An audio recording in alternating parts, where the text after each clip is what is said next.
70 años trabajando por la salud del venezolano y consolidando lo que hoy es el complejo de la industria farmacéutica más grande de Venezuela y uno de los más grandes de la región, con una capacidad instalada de 75.000 metros cuadrados de parque industrial.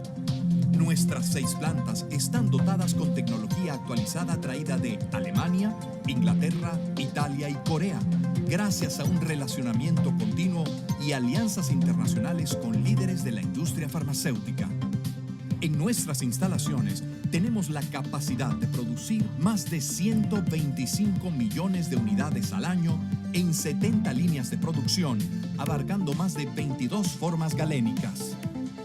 Para lograr esto, contamos con 850 colaboradores especializados y comprometidos, produciendo y distribuyendo nuestra amplia gama de líneas terapéuticas, con más de 600 registros en las principales categorías éticas, genéricas, OTC y fitofármacos, las cuales distribuimos desde un almacén robotizado que cuenta con una capacidad para 16 millones de unidades. Y nuestra punta de lanza, Biocontroller, es el único laboratorio de Latinoamérica en desarrollar innovaciones nanotecnológicas y fabricar productos de liberación programada, aportando valor a médicos, farmacéuticos, pacientes, socios comerciales y proveedores.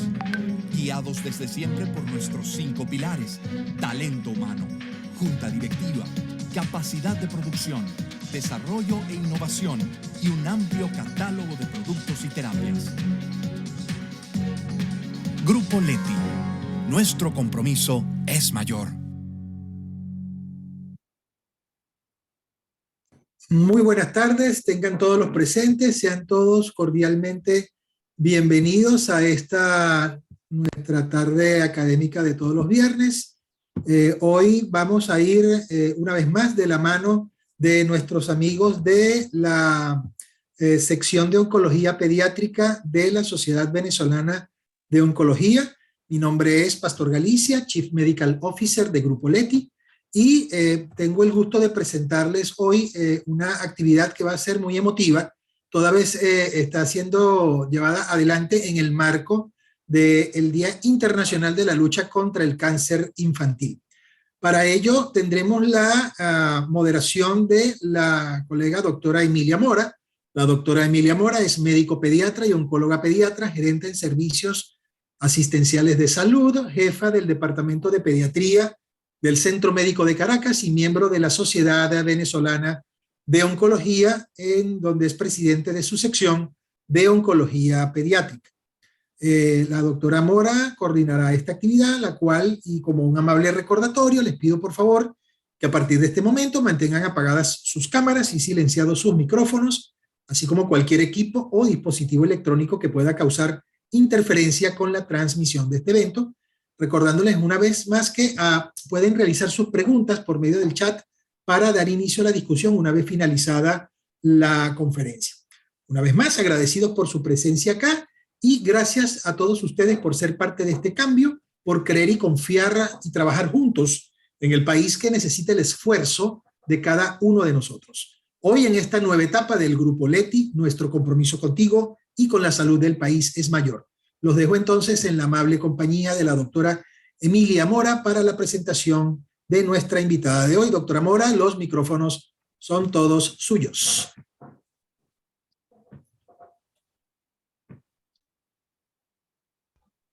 Gracias, Pastor. Muy bonita presentación. Lo felicito al Grupo Leti y gracias por colaborar con esta actividad científica todos los viernes a las 4:30 de la tarde.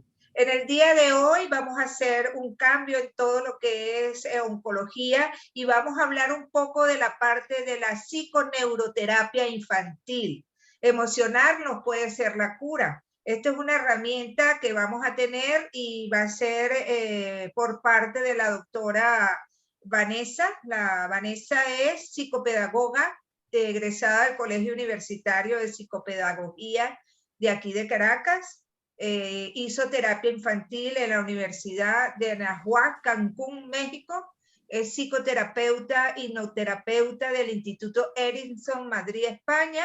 neuropsicoterapeuta y neurociencias aplicadas, creadora del método psicointerventivo de NeuroAccess.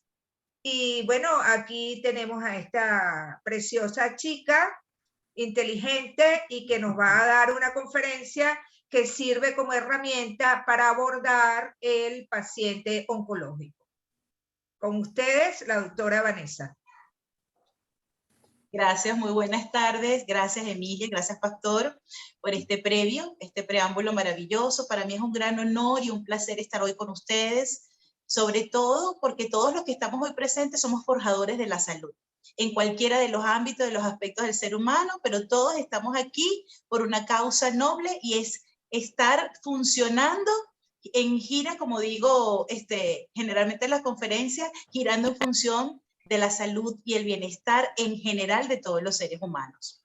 Hoy particularmente vamos a trabajar con un tema muy conmovedor, enriquecedor y sobre todo particularmente sensibilizador, porque cuando hablamos de cáncer infantil, pues no hay otra forma de verlo como desde un punto de vista profesional, pero siempre sensible. Porque estamos hablando de una población que no solamente se destaca por la autenticidad, por las elocuencias, como son el caso de los niños, sino también por la vulnerabilidad que representan sus edades, desde el momento en que comienzan su formación dentro del cuerpo de sus madres, hasta el mismo momento que culmina esa fase maravillosa de la adolescencia, de la niñez y converge con la adolescencia, hasta allí son nuestros pequeños infantes.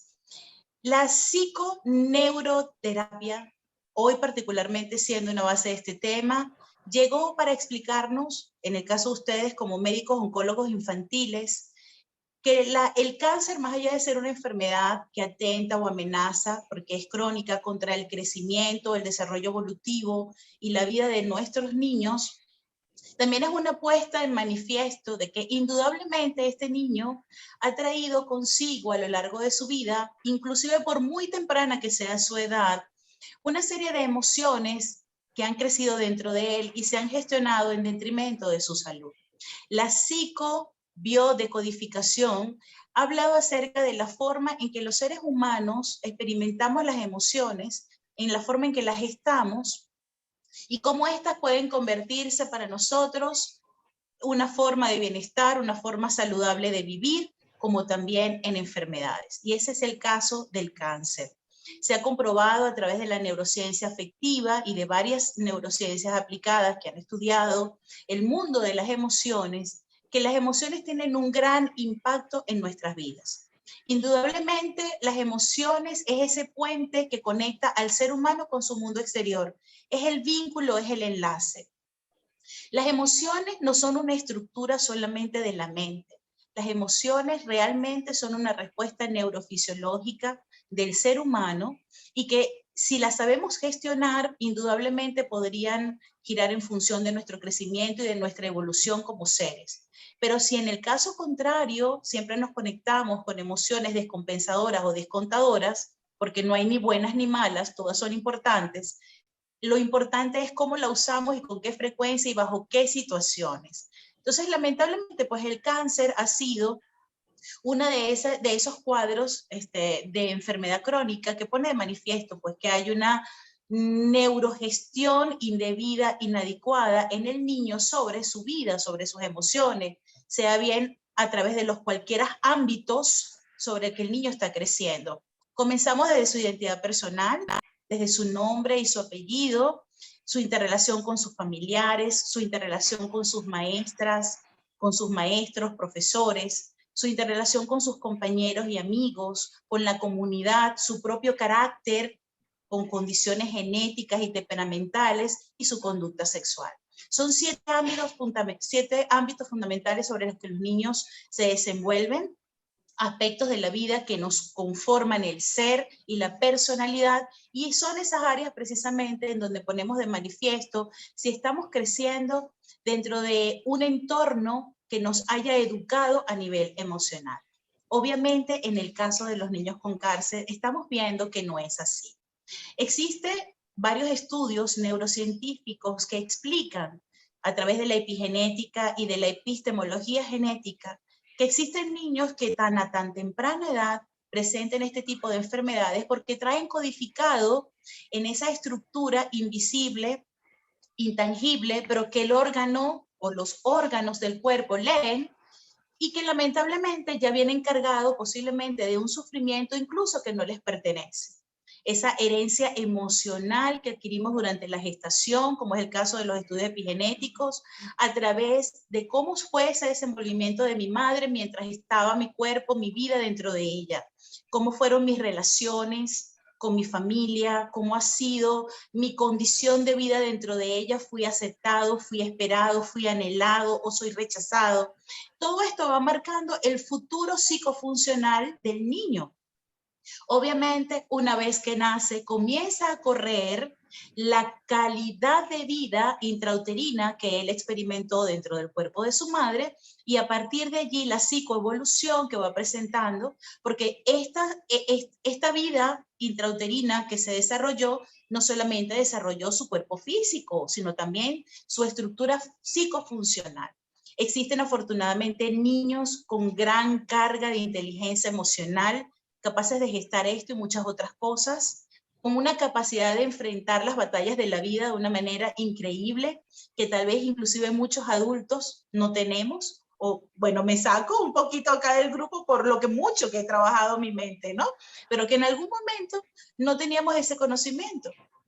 Entonces existen estos niños maravillosos que saben cómo batallar estas circunstancias en la vida, abandonos, maltrato infantil, entre muchos otros cuadros. Pero lamentablemente existe una población mucho más vulnerable que con mucha facilidad somatiza en su cuerpo todo este cuadro de sufrimiento o de inadecuación que trae ya consigo desde esta desarrollo intrauterino o simplemente inició entrando a la escuela, sus primeros años de vida. Pues tengo entendido que el cáncer puede detectarse desde muy, muy temprana edad. Esto explica por qué la psiconeuroterapia debe ser para ustedes como oncólogos infantiles una herramienta fundamental para conocer, obviamente nunca psicointervenir, porque no son especialistas en la psicointervención, pero sí porque de alguna u otra forma ustedes no solamente están lidiando con el componente enfermedad como tal, sino también con los componentes emocionales que esto puede desatar tanto dentro del niño como dentro del entorno familiar. Pues no solamente es el niño y sus padres, esto puede alcanzar, dependiendo del tipo de relación que exista dentro de la dinámica familiar, a los abuelos, a los tíos, a los primos. Existen familias muy unidas y que pues lamentablemente cualquiera de estos sucesos pudiera afectar incluso a los que entendemos familiares más lejanos.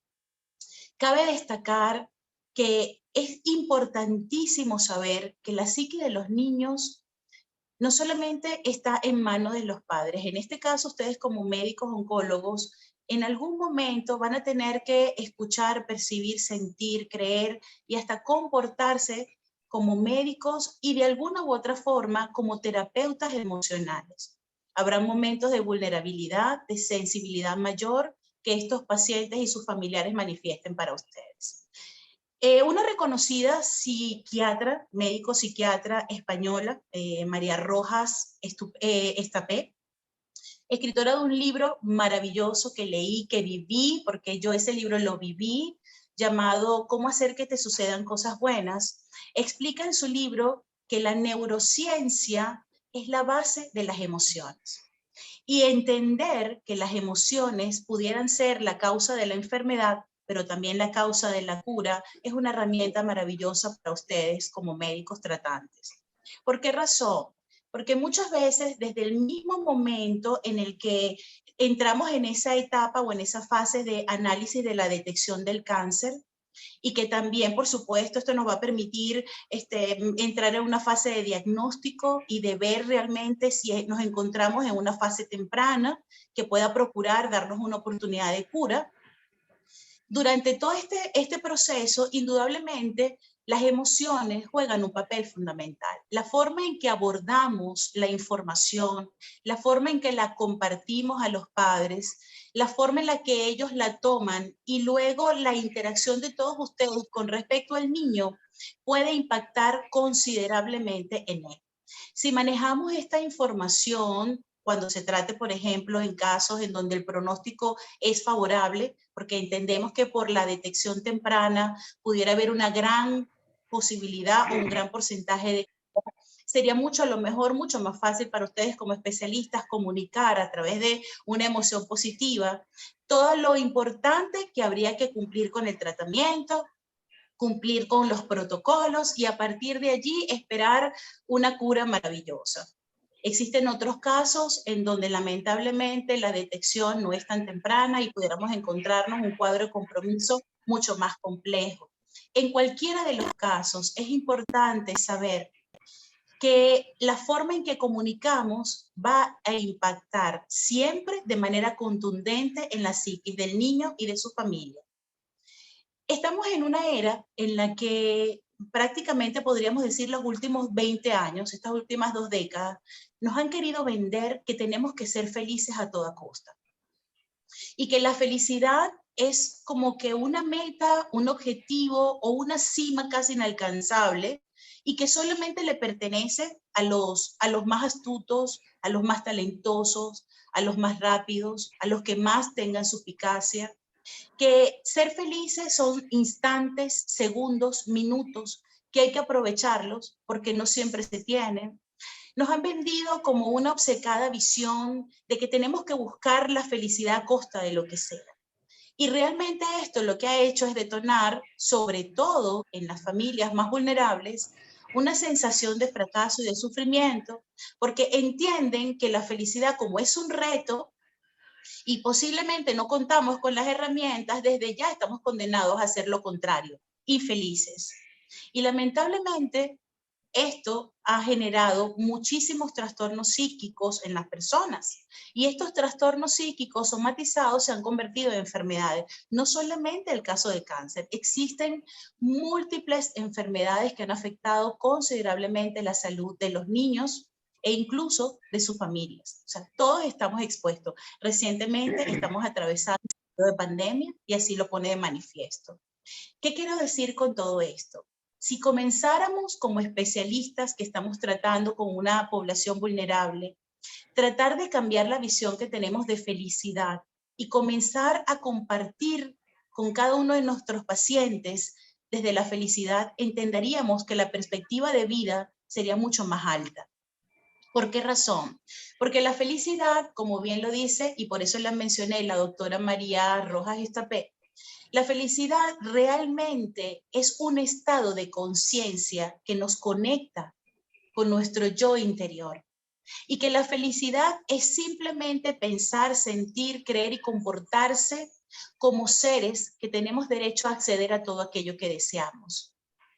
El estar consciente de que la felicidad es un estado del ser y no un momento y un instante por el que tenemos que bregar día a día, nos haría librar sobre todo la principal batalla del ser humano, la batalla contra sí mismo. ¿Por qué razón?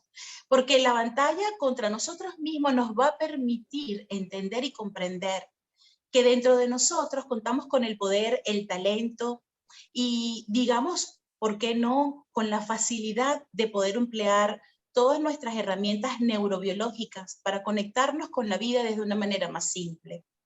Si dejamos la complejidad de pensar que la vida es tener riquezas materiales, de alcanzar el éxito y todo aquello que nos encanta lograr, entonces para nosotros ser felices sería más fácil. Ser feliz es vivir el proceso de alcanzar todo aquello que anhelamos. Está muy bien que queramos vivir en una vida maravillosa, una vida que contenga todo lo que deseamos, vivir la vida de nuestros sueños, crearla con nuestra mente, proyectarla con nuestra manifestación comportamental y tratar de día a día hacer todo lo que deseamos para alcanzar esa vida. Claro que sí. Pero hay que entender que para ser felices hay que llorar. Para ser felices hay que estar triste. Para ser felices hay que deprimirse, porque son estadios o episodios que tenemos que experimentar los seres humanos para crecer, para evolucionar fisiológica y psicológicamente. Todos los seres humanos necesitamos probar el amargo o el ácido del limón para poder conocer cuán dulce es la miel. Es importante conocer que el tener contacto con la vida cotidianamente nos permite ver que la felicidad realmente es un estado, un episodio, día a día, momento a momento e instante a instante. Todo esto que les estoy diciendo es con el propósito de que ustedes también lo comuniquen a sus pacientes, empezando por aquellos que son los primeros de enterarse de este diagnóstico, como son los padres de nuestros infantes. Comenzar a educar la mente de ellos podría, por supuesto, que apoyar en todo, prácticamente en todo nuestro tratamiento. Ustedes aplican tratamientos específicos para combatir esta enfermedad. Y ciertamente entiendo que más allá de solamente la ingesta de estos medicamentos, de este tratamiento que va destinado para tratar esta enfermedad, también debe ir un acompañamiento psicoterapéutico. Y este acompañamiento psicoterapéutico debe ir orientada hacia el manejo asertivo de las emociones, hacia la gestión asertiva de las emociones, no al control de ellas. Las emociones no se controlan, las emociones se viven, las emociones se experimentan, las emociones son enriquecedoras aún cuando llegan a descontarnos. Hay días en los que incluso llorar puede ser tan sano como reír. Ahí no sé si alguno de los que me está escuchando en algún momento ha podido llorar de la risa. Es maravilloso. Pues asociamos siempre llorar con el sufrimiento, con el dolor, cuando llorar a veces da simplemente por melancolía, recordar aquellos momentos tan maravillosos que vivimos y que ahora no están y nos hicieron llorar. No es un estado de pérdida, es un estado de ganancia. Entonces, la forma en la que percibimos nuestras emociones, asimismo vamos a estar en capacidad de transmitirlo a nuestros pacientes.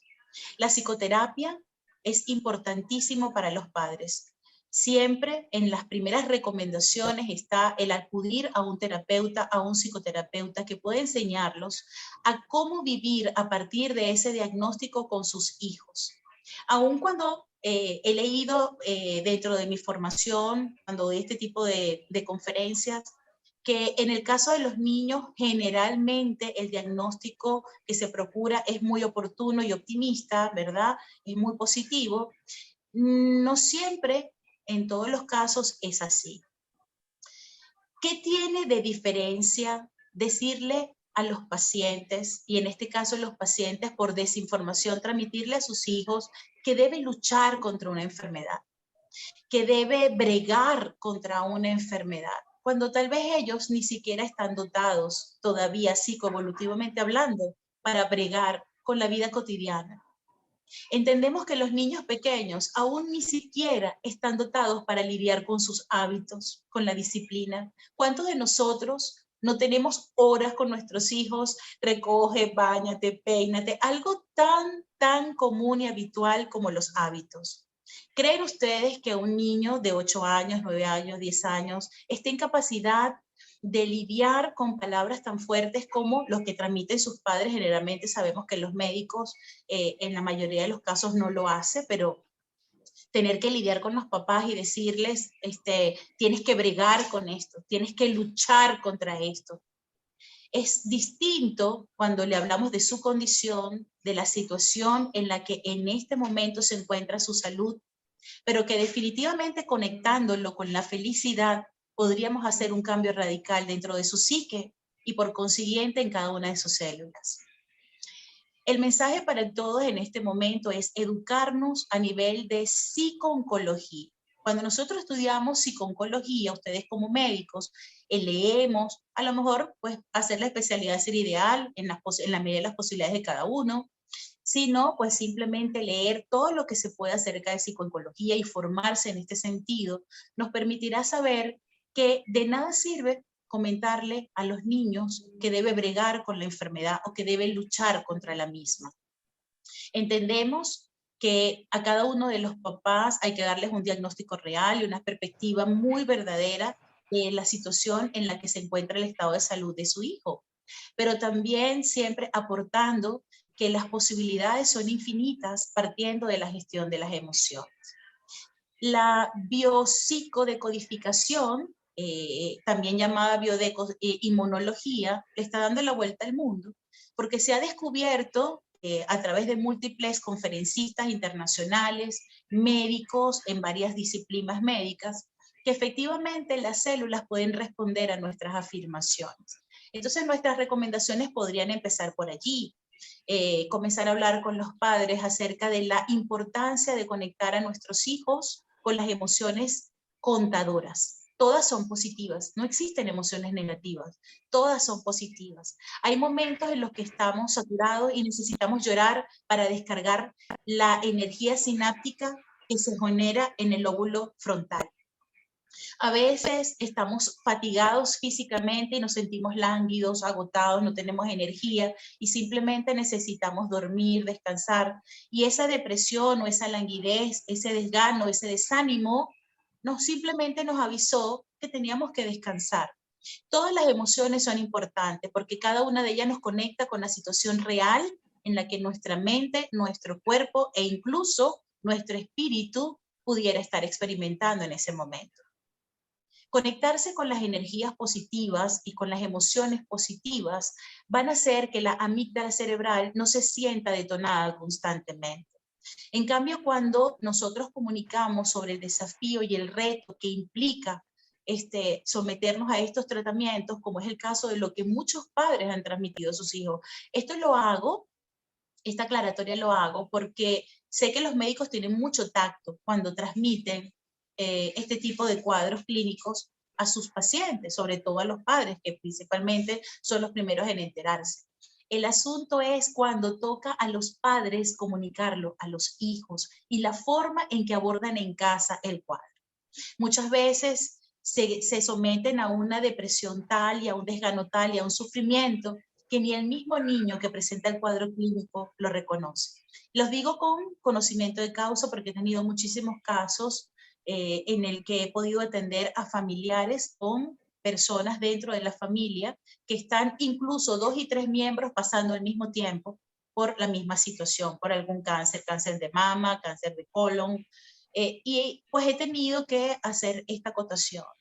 La forma en la que estamos experimentando, o sea, desde la forma en la que estamos experimentando la enfermedad, puede hacer que ésta se detenga, puede ser que ésta se cure o simplemente empeore. Y es por la conexión que existe entre las neuronas selectivas y la enfermedad. Es decir, ese proceso somático, psicosomático de la enfermedad. Cabe destacar que sería importante siempre que tengamos estos grupos de niños, o de eso va a depender de cada especialista, si tiene cuántos niños, cuántos pacientes tratan en un tiempo específico, o sea, cuántos pacientes y de qué edad convergen estos pacientes en este periodo específico. ¿Qué preguntas utilizamos para abordar al padre y enseñarlos a cómo tratar a sus hijos? Y también preguntarnos como especialista, ¿qué estoy haciendo aparte de tratar la enfermedad? Como médico oncólogo infantil, también qué estoy haciendo para aportar a esa felicidad que pudiera ser la expectativa más poderosa de sanar al niño. El poder de sanar está dentro de cada uno de ellos y despertar sus conciencias, diciéndoles el poder que hay dentro de ellos, el talento y sobre todo la energía más poderosa que es el amor, pudiera ser que ellos simplemente se conecten con la salud, con la sanación. Porque las emociones contadoras van a generar una neuroquímica en el organismo que pudiera contribuir considerablemente a esa cura y a esa rehabilitación.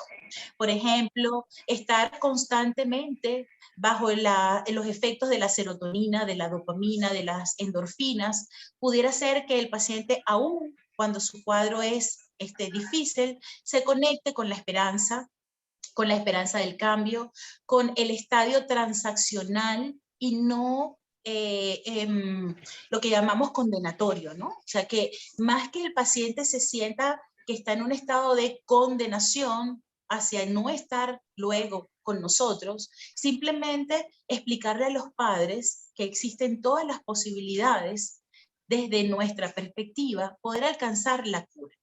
Obviamente, a ustedes les corresponde, y esto es lo importante, a ustedes les corresponde hacer el diagnóstico y el tratamiento médico, pero vender la idea impartir la idea, enseñarla, transmitirla o el término que quieran usar, de que un psicoterapeuta podría contribuir considerablemente a la sanación del niño, debería ser concomitante con el tratamiento.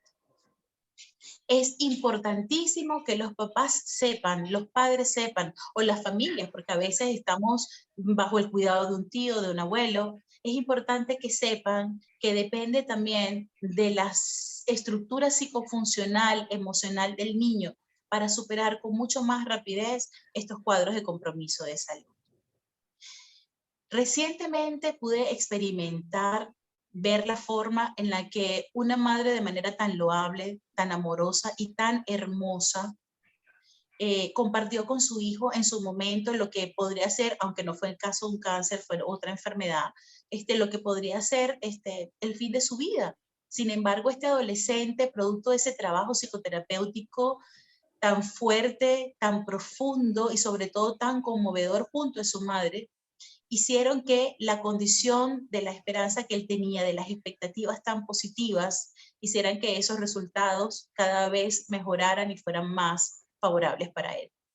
Hoy, un adulto sano, un adulto asociado, un adulto socializado, un adulto exitoso, un adulto profesional, después de haber pasado una adolescencia tan comprometedora. Y como el caso de él, muchos otros casos.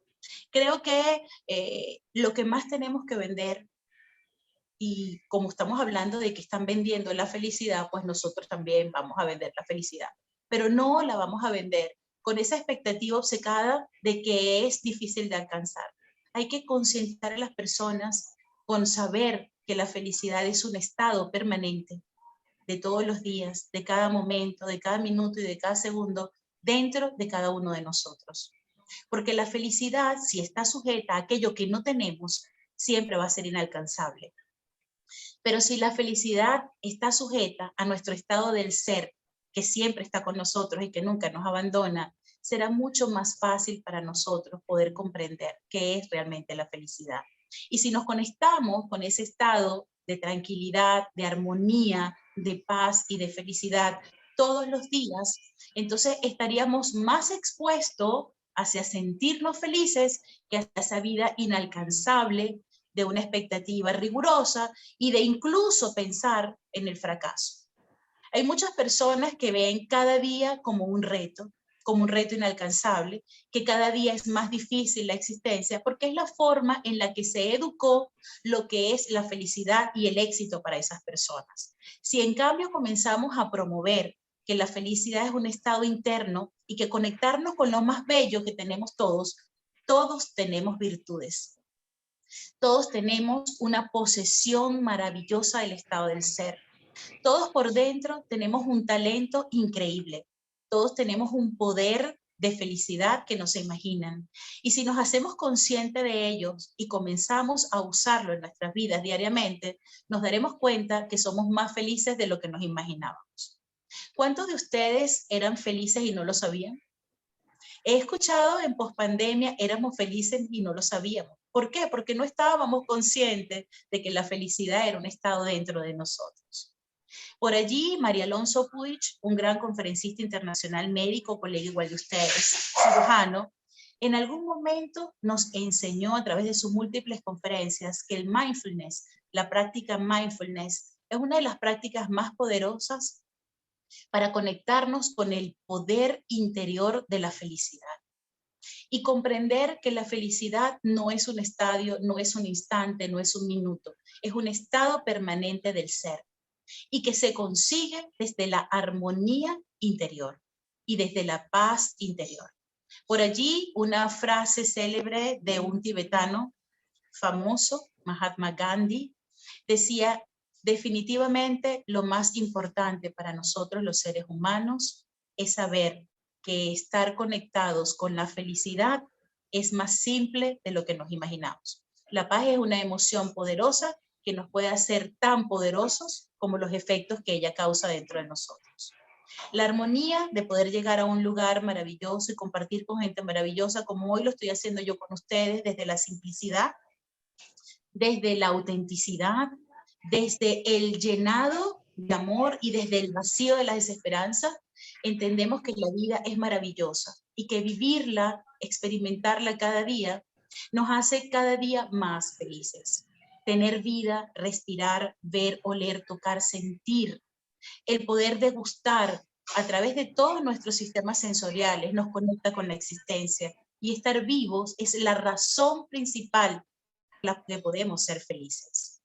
En el caso del diagnóstico y del pronóstico, en el peor de los casos, de aquellas situaciones en las que ustedes saben que por mucho que batallaron y bregaron, ustedes como médicos especialistas, con aquellos niños que finalmente no respondieron de manera tan favorable como muchos otros, está igualmente el compromiso de hacerles sentir hasta el final que la vida es bella.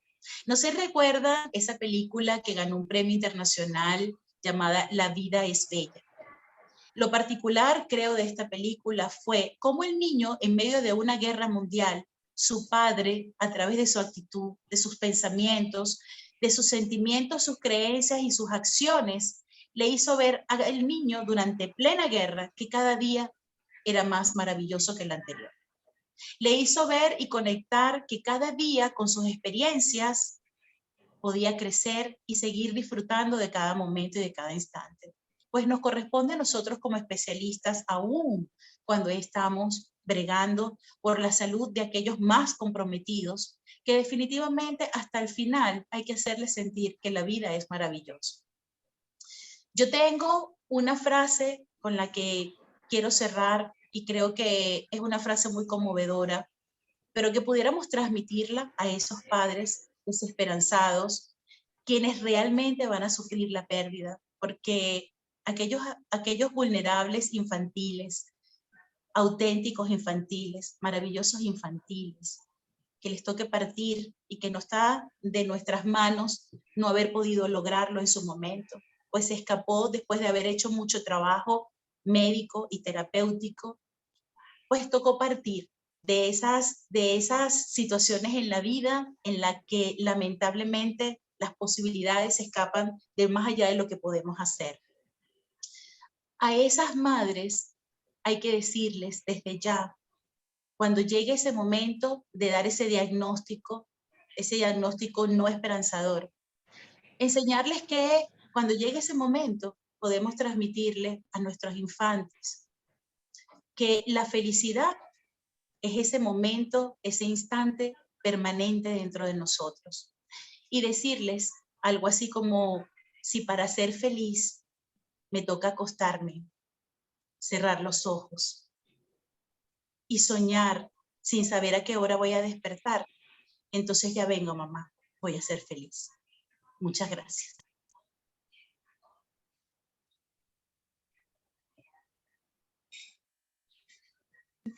Sí, bueno, qué bonito el final. Un aplauso, Vanessa, me gustó mucho. Bueno, ahora solo queda las preguntas por el chat que te van a hacer. No sé si hay alguien que quiera preguntar.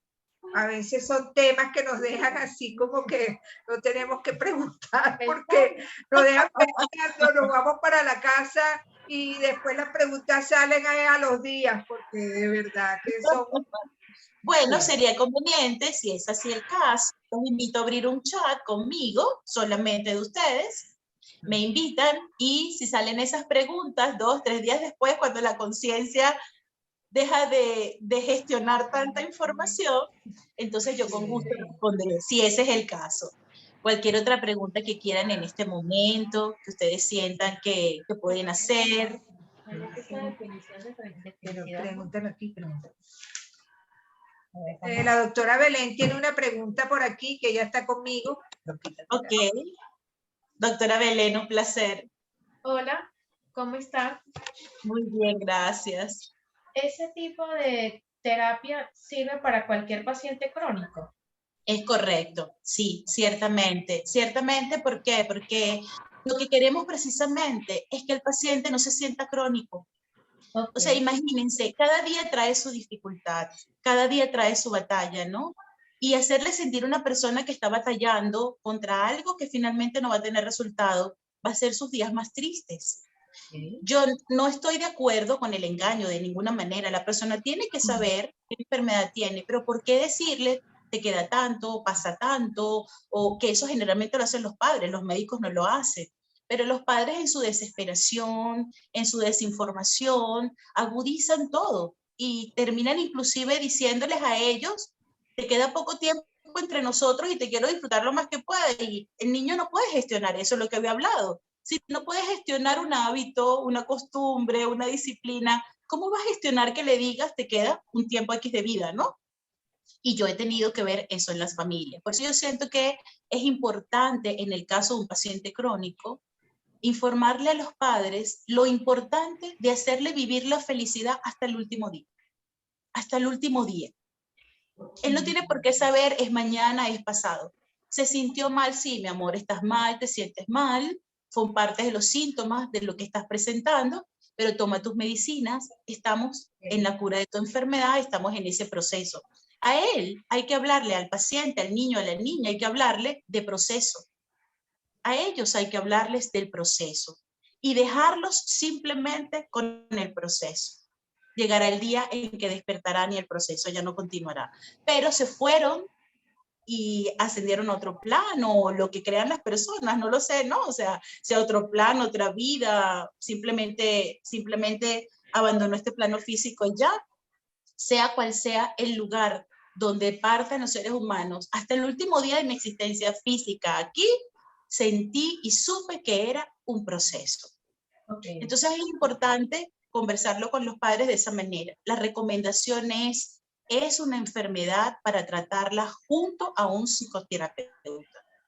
Gestionar esta enfermedad de la mano solo con el oncólogo traería a la larga un vacío emocional muy grande en la familia, tanto durante la fase diagnóstica como de tratamiento, como inclusive en el fallecimiento, si así fuese el caso.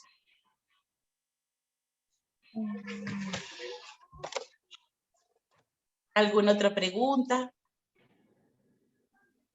Por el chat no veo ninguna otra pregunta. ¿Cuál es la otra? O sea, ¿cómo hacerlos ver, cómo bregar? O sea, que la lucha va a ser, del proceso va a ser difícil. ¿Cómo hacerle a los niños entender que el proceso que va a llevar a cabo por su enfermedad es difícil?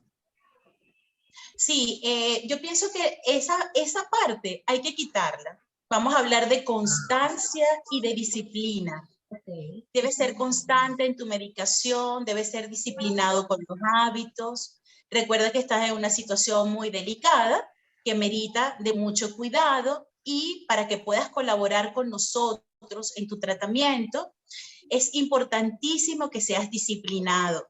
Debes tomarte la medicina a tiempo, debes hacer todo lo que mamá, papá te indiquen, lo que el médico te indique. Siempre hablarle de la disciplina, la constancia con la que debe cumplir los protocolos.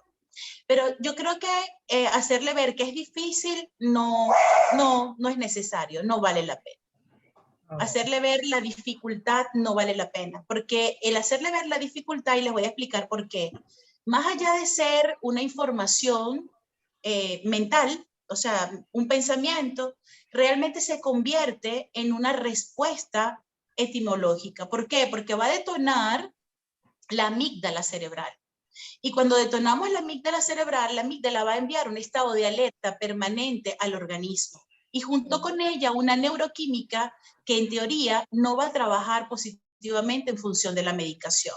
¿Por qué? Porque la oxitocina va a estar elevada, el cortisol va a estar elevado, y obviamente esto pudiera ser contraproducente con el tratamiento, retardar los efectos de la medicación y retardar incluso el efecto positivo de la medicación. Entonces yo creo que aquí lo importante es mantener al niño lo más tranquilo y sereno posible. Hablarle siempre de lo largo, lo prolongado y lo disciplinado y constante que debe ser su medicación y su tratamiento. La dificultad, dejémosela a la situación. Ella sola la tiene. Bueno, muy buen consejo, de verdad, porque a veces nosotros no sabemos manejar ese tipo de situación, sobre todo por los padres. Los padres son los que crean la angustia en el médico y en el niño. Entonces, sí, porque a veces el niño ni siquiera está pendiente de lo que le está pasando, simplemente viene, se le pone su tratamiento, al menos que sea un adolescente o un adulto, pero de verdad que son los padres que quizás son los que nos preocupan por esa situación. Y bueno, esto pasa porque es lógico, yo nunca culpo a los padres, yo también me pongo en su lugar y wow, tienen que ser guerreros valientes. Claro, es por la angustia. Increíble, o sea, que te den un diagnóstico como este de tu hijo amado, debe ser una de las situaciones más difíciles de lidiar, ¿no? Sin embargo, hay que entender que generalmente esas respuestas van, ¿por qué? Porque al entrar en un estado de miedo y de pánico, y en algunos casos hay pánico, en algunos casos los padres caen en estado de pánico. Cuando entro en estado o caigo en estado de pánico, envío la alerta a la amígdala cerebral y la amígdala cerebral va a detonar mis glándulas suprarrenales y va a haber un exceso ilimitado de segregación de cortisol y esta hormona me va a alterar mi organismo completo. Inclusive, mis estados emocionales pudieran en algún momento...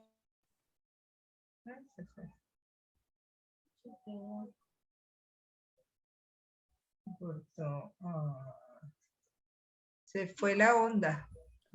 Sosiego en psicoterapia, porque la psicoterapia va a ayudar a mermar los efectos. Esa es la razón por la que creé la T-Neuraxis. Les voy a aprovechar de hablarles de la T-Neuraxis porque pudieran bien recomendarlo dentro de los tratamientos coadyuvantes con todo lo que ustedes van a hacer, porque la T-Neuraxis son ondas electromagnéticas a través de un equipo llamado Urgonite que yo utilizo en el lóbulo frontal, que es donde se gestiona la mayoría de nuestras emociones, la personalidad, el estado de ánimo, la forma en que codificamos las sensaciones, porque la emoción es una respuesta neurofisiológica, pero las sensaciones y el sentimiento que sentimos cuando experimentamos una sensación va de la mano con el conocimiento que adquirimos y que nosotros le damos a esa sensación.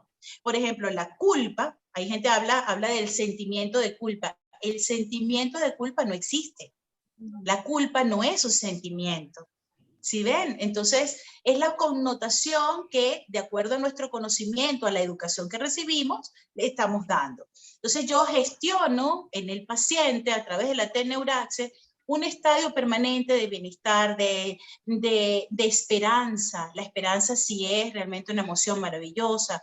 El esperanzarlo y sujetarlo hacia los cambios positivos, hacia aquello que podemos lograr y alcanzar desde la comanda de nuestro cerebro cuando ordenamos a nuestras células cómo tienen que responder. A través de esta terapia, el paciente se le puede ir el tiempo, sea niño o adolescente.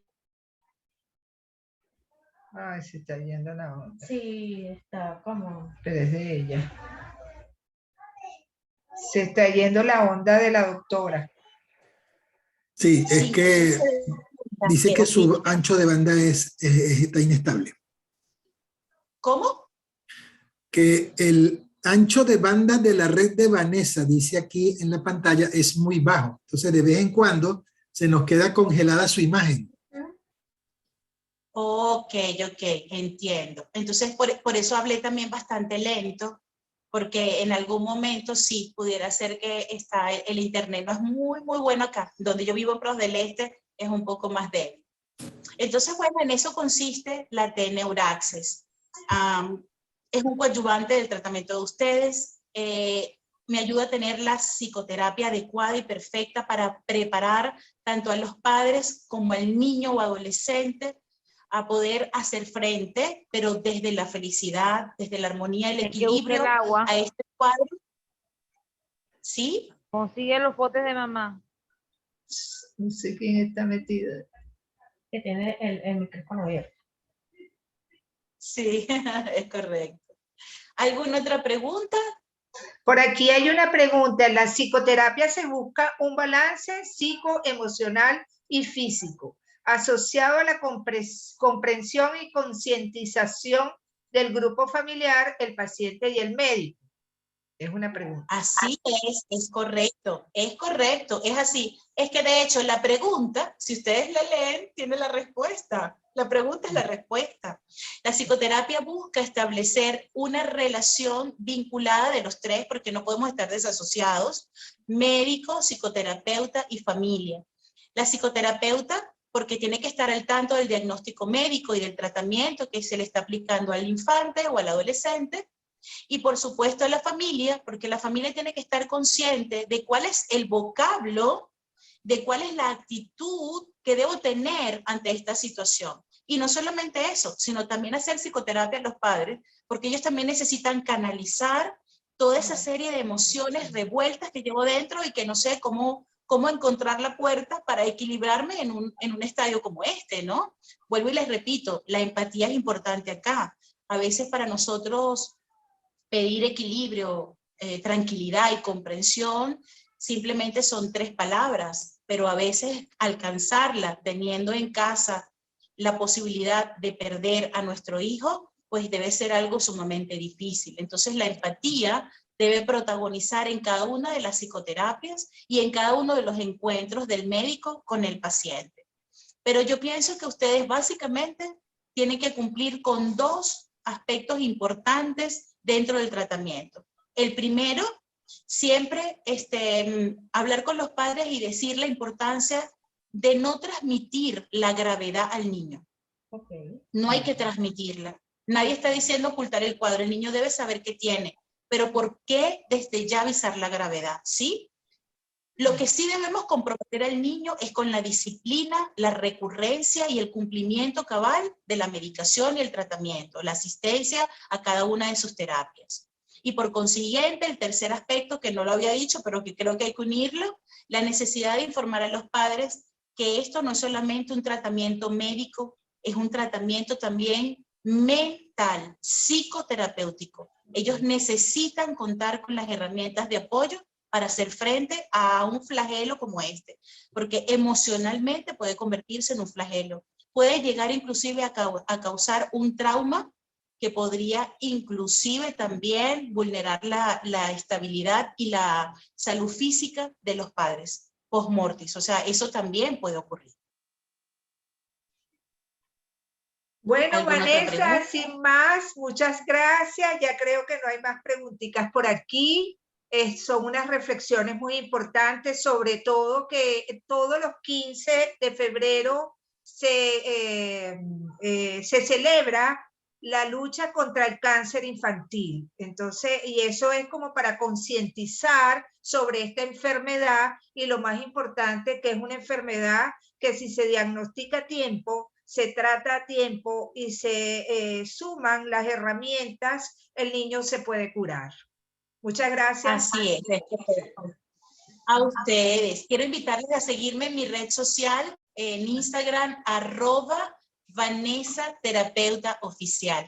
Con gusto los puedo atender desde allí, cualquier otra pregunta que necesiten. Igual, Emilia, si quieres crear el grupo para mantenernos informados en apoyo y en colaboración con ustedes, con mucho gusto lo recibo.